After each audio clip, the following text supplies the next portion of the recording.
All right, Jeremy here, partsbreakers.com, Jeeps Unlimited. Doing this video for a specific customer that is bought.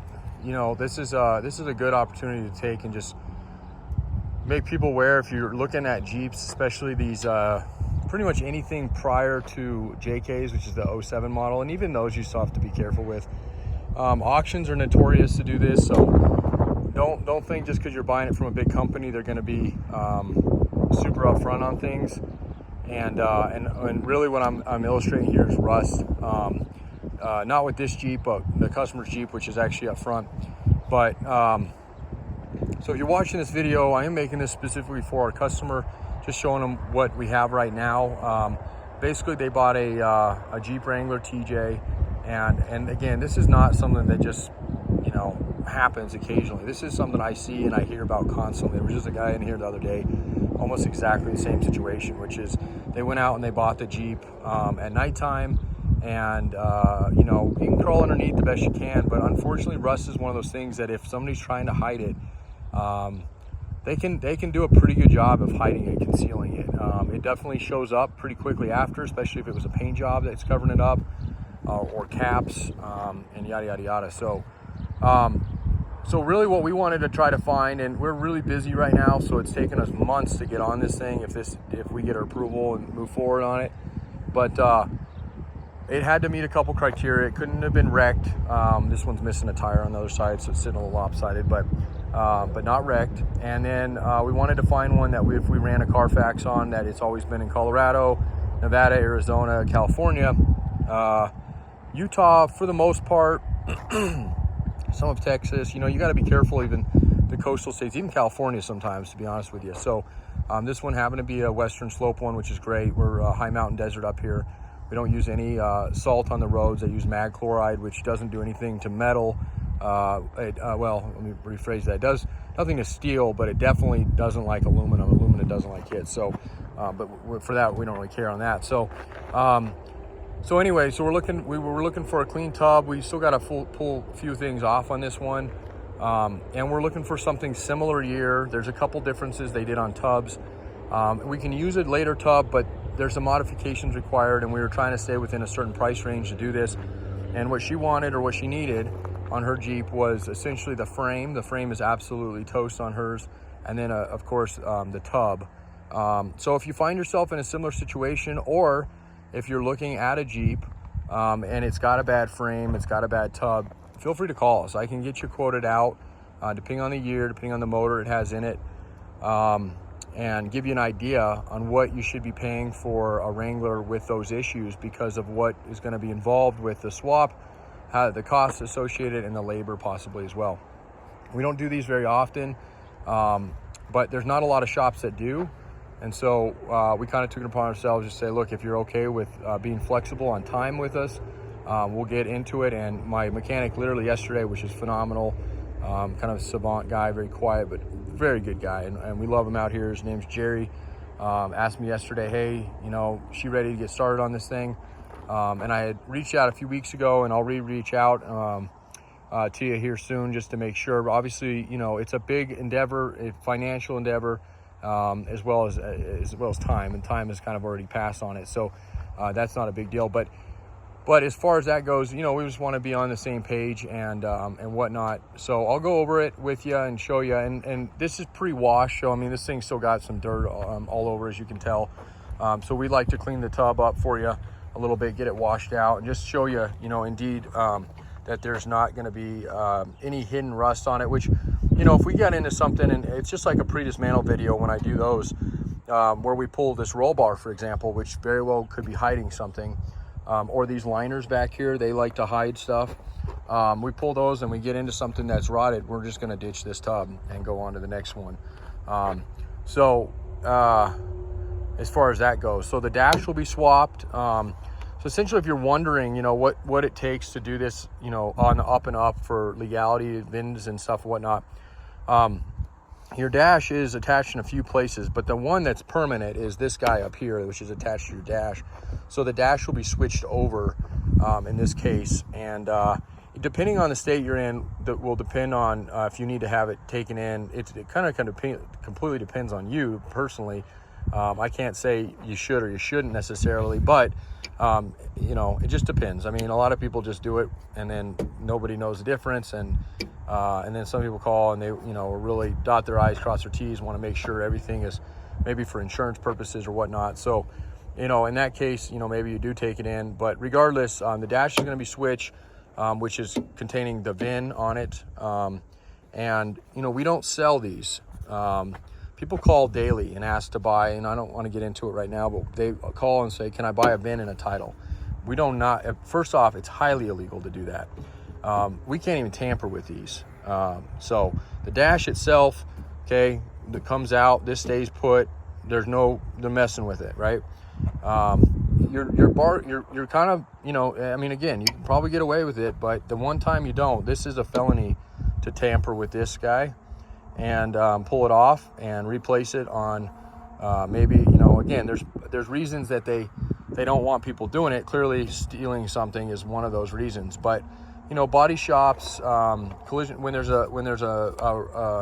like in this case, when there's a good, honest repair job or something that's going on, we have obviously ownership to this vehicle and the customer has ownership to their vehicle. And in that case, you know, you just switch them over. So this is a sticker one here, and these do come off. I've never seen somebody be able to transfer these. You can see it's already flaking off here. This isn't usually when we go in for VINs inspection. Again, this is going to depend on your state. This isn't normally where they check. They normally check right here on all vehicles. Sometimes on older vehicles, they're mounted on the firewalls on the inside. So something to kind of keep in mind. If you're looking at doing the swap, that's what we recommend doing it. And again, buying it, making sure if you're buying a tub from somebody, we're not even including the dash on tubs we sell. So they actually go, the way I was explained from State Patrol who comes in and inspects us is that the VIN is not sold, but since it's attached to the dash is sold. It comes with the dash, but it doesn't come with a title. So it's not like you buy a dash, you get a title, okay? We can't pull these. I think there are places when you go in and get VIN inspections later on, and again, I'm not gonna get into all that, but that's just the low spiel if you're wondering, you know, what it is. So basically, if you're gonna buy a tub from us, we're gonna get you a video of it. Maybe it's gonna look something like this, and we're gonna tell you the same thing. It's pre-dismantled, so if we get into something and we find something we didn't see, then we'll back out of that one and go into something else if we have something available. And usually on TJ tubs, depending on the year, we usually have something. So again, we wanted an early one to use because of the firewall cutout on the passenger side for the heater box. Again, a modification, it's not super hard to make, but we just didn't want to get the hours up on this job anymore. So that's that. On this particular tub, somebody's got a liner in it, and it probably just to protect it. You can kind of see it. It doesn't look like a real heavy duty one. It could be done, you know, with a Raptor skin. This is more of a rubbery. It's hard, and don't get me wrong, it's not rubber feeling, but when they get first laid out on there, they kind of are rubbery for the first couple years. This one's got some texture to it. So, you know, a lot of people like the more smoother textures, like the Raptor skin does them, and you can do that one as well. Or, you know, this protects it pretty well, especially if you're gonna have the top on and off occasionally. So maybe just leave this one in there. Carpet is a moisture trap. So if you do run carpet and you do have your top off often, make sure the holes on the bottom of your floor pans here, each of them have a hole. They're kind of hard to find, but they are there, I assure you. Sometimes they're coated with something. Pop those and just run without them.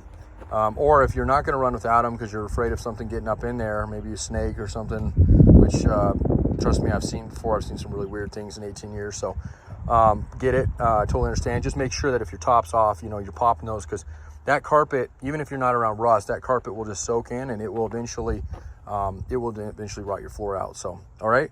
So apologize for our customer hearing all this spiel on things you probably don't care, but I try to make our videos for the specific customer I'm intending it for, but also for everybody else that's kind of wondering, or maybe in the similar situation, or potentially buying a Jeep that might have that. So rusty spots on TJs are going to be the main area that you don't want to mess with. Are going to be torque pockets, okay?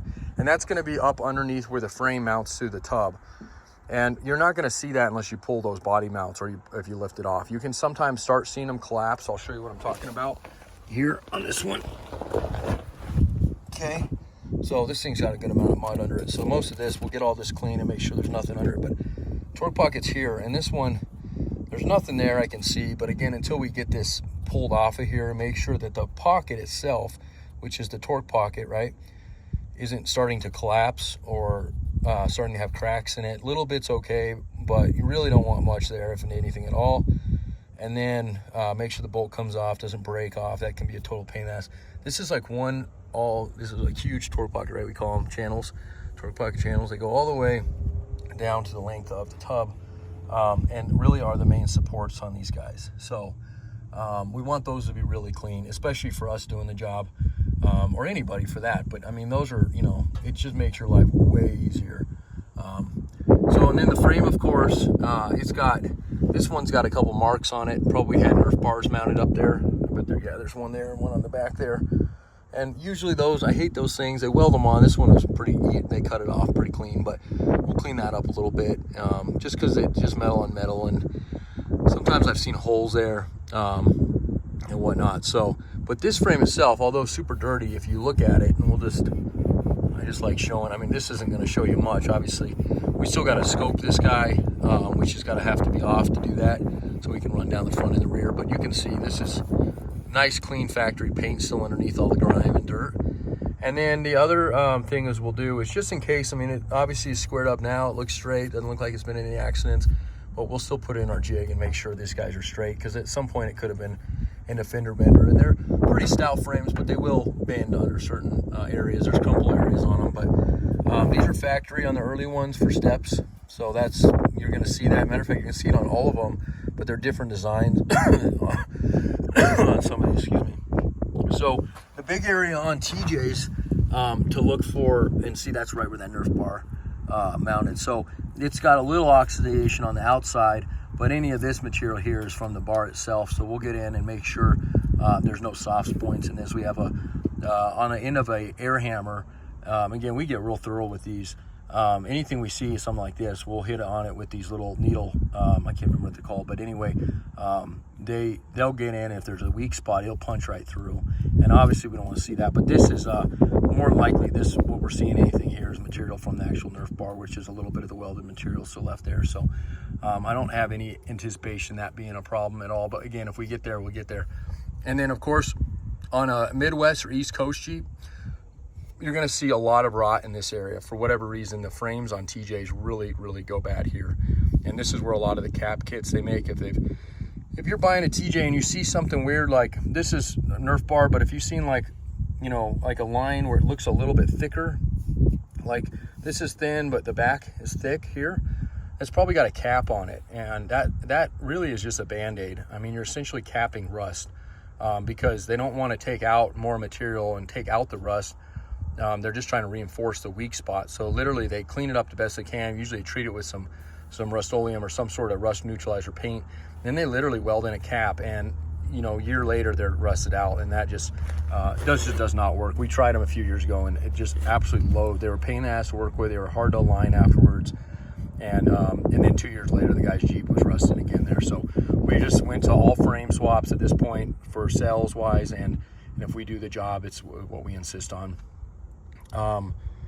And by the time you pay the labor on that stuff anyway, half the time you're about the same price on it. You do save the cost of obviously a frame or a tub, and if you're only going to have the Jeep, but they make them almost impossible to resell when people see those. So it's something to definitely look for. If you see that on a Jeep, I would just right off the bat, start negotiating it down, because of the frame swap that it probably will need at one point or another. So, and again, when you're looking at a Jeep TJ, you can buy these online. There's scopes that are Bluetooth, and they work pretty good, but you're going to be hard because, first off, again, part of our process of pulling this and cleaning it up is getting the inside as clean as we're going to get this outside, and really to try to get off dirt. A lot of times you're going to have dirt packed up in here, and so it's really difficult to see anything. Even if you have a scope, you're going to have to somehow get the frame super clean, and hopefully whoever's selling it has already done that, and so it shouldn't be too hard if you do have a scope and you can run down it a little bit. This would be the area I'd look at. These areas can be something that can get damaged too, up where these skid plate cross member bolts go. you're not going to be able to see these. They're pinched. This one's got a spacer, probably had a little lift on it at one time. You can start looking down at the bottom here and start seeing if there's any, if the hole, which this one's got washers, so it's blocking it, but if this didn't have washers, these, oh, there's one right there. See, this one's real clean. And you can actually even see up underneath there the threads for the hole there. So that's, I don't anticipate, again, that's being, this should be when we get this pulled, this will be hopefully a grade A frame. Now the fact that this one doesn't have hardly any mud inside of it, and it's mainly on the outside, I can stick my finger in, and what I'm feeling right now is nice and smooth, which is paint. I mean, this is the same paint they used here when they probably dipped these at one time, or however they filled the paint in the inside of these frames. And that's what I want to feel. I want to feel nice and smooth here. I don't want to feel rough, scaling, loss of material. When I stick my finger in there, broiling it out, I can see a little bit of the dust, but I'm not getting any of the orangey, rusty look and stuff like that. So again, we'll still have to scope it. That's not a surety, but if you're out looking at one, that's where you can look for rust. So corners are good on this one. This is a green, hers is a black. We were hoping to get a nice black one, but I haven't got any black tubs in a while that are in this year range. But the corners are sometimes so dinged up on tubs in general. This is a great tub. I think this is going to be a real nice. There doesn't really look like, there might be a couple small dings on it. I'm not seeing any now, but you know, different lights will show different things. But by and large, this should be a nice grade A tub. The clear coat, super common in these early ones to have clear coat issues, so don't be alarmed when you see that. That's completely common. They got a little better in the later TJs, but these early ones, really, really common to do it on. And if the customer wanted to and didn't want a multicolored Jeep, we could do the fenders on this one as well. I mean, obviously they're not perfect either with the clear coat coming off. This one's got a little bit of paint chipped off of it, oxidized. There's no rust in there, but you can actually see me just wipe off that there. So that probably just happened. That hood's got a good ding on it right there. But it doesn't have the famous crease across it. Well, I take that back, that one's a little bit there. So a couple dings on that hood. The grill's not even matching on this one. Got a blue one on it. And then, but both fenders look to be, I would say grade A, close to grade A if not. We go off of rust and damage on them. Paint, we don't, I mean, we luck out sometimes with customers on paint, but that's about it. Engine's already out on this one, so we're gonna be able to see the frame rails pretty good on this one. Let me show you something. Let me put my, I don't have a hood prop great. Let's see here. There's no windshield frame to hold this guy back, so I want to be careful to set this guy down. Yeah, that's gonna blow up that hood and even worse, so just have to hold it. But there are underneath these flaps here, right? That's an inner fender flap, which are usually missing. It's kind of surprising this one has it. There's a lot of grime on this frame. That's actually what I like to see. It preserves the frame real nice. A lot of grease. And it's not obviously great for an owner to have a greasy engine, but it does help the frame, preserves the frame nice. So we like to see that. It comes off real nice. This will black up real nice with the pressure washer, especially our hot seat. So, but underneath there, there's 3 holes. Actually, they're up. You can see them right there. They're up by that gearbox. See, there's 3 there, and then they're right down here. And those are crumple zones, and they're right on the corners of the frame. So if you look at them, they should look like somebody took a drill bit and went squarely into them. If they're flattened at all or elongated or look like they've been stretched back out, they probably have. Somebody might have bent a frame and straightened it. So something else you can look at. Again, just helpful little things if you're looking at a TJ. YJs have their own areas as well, but this is the one we'll go after. Actually, you can. No, it's just the mud flap sitting down. I thought maybe some of that Nerf bar was still sitting on it. But yeah, so we'll pull the frame, even though, you know, ideally for labor-wise, it'd be nice just to not have to do the work. For us to do it, or anybody else out there, if you're buying a chassis, you're gonna go to the extent of this. I wouldn't buy one without seeing it pulled apart. I know it looks easier if you just get a rolling chassis. We get calls on that all the time. We'll do it, but I really highly recommend not, because you're not able to see those torque pockets, and half the time that's where they're bad. Especially if you're buying something in the Midwest, East Coast. You don't have to worry about it as bad when you get out west of Colorado, but definitely still areas that I insist on people at least letting us, even if they want both the frame and the tub. In this case, we're going to use that area. both areas. But we're still going to pull it apart. We're still going to clean them profusely, and if there's paint worn off, we're still going to touch it up, make sure there's no bare metal that it, eventually will start oxidizing and eventually lead, especially if it's introduced to salt, and lead to rust down the road. So we want this Jeep to last her, especially if we do decide, or she decides to go forward with it. We want this to be the forever Jeep kind of thing as far as the body goes, and then the mechanics are obviously, those wear out, of course, but nonetheless, we did a frame swap. It wasn't a frame and a tub, it was just a frame swap. One of the guys who worked for me bought my Jeep, literally was just in love with this Jeep, and it was actually a Jeep that I had gotten from a family friend. We were just kind of passing it down, and Sam, over and over and over, and I finally said, you know what, screw it, I'll sell it to you. It's going to be in good hands. He's working for me.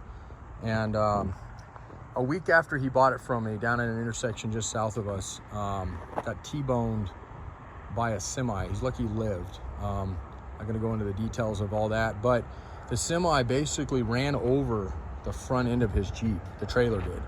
Amazing it didn't hit him. If the semi had hit him front on, it would have killed him, but it was the tail end of the trailer. It literally took off. I went down and seen it. It took off the wheels and tires of the semi trailer, the big tanker truck. So we're literally lucky that Sam lived through that. But nonetheless, he did a frame swap. It toasted the frame, just pancaked it, pretty much the whole front of the Jeep, but didn't touch the tub, which was amazing. And so he did a really cool swap video that's on our YouTube channel, and you can always message me and I can send you the link. It's kind of cool. It's a lengthy one. I mean, he breaks it down so you're not watching the entire thing, but just kind of neat to what goes into those, and we do have that. So if you're looking at doing one, definitely look at that.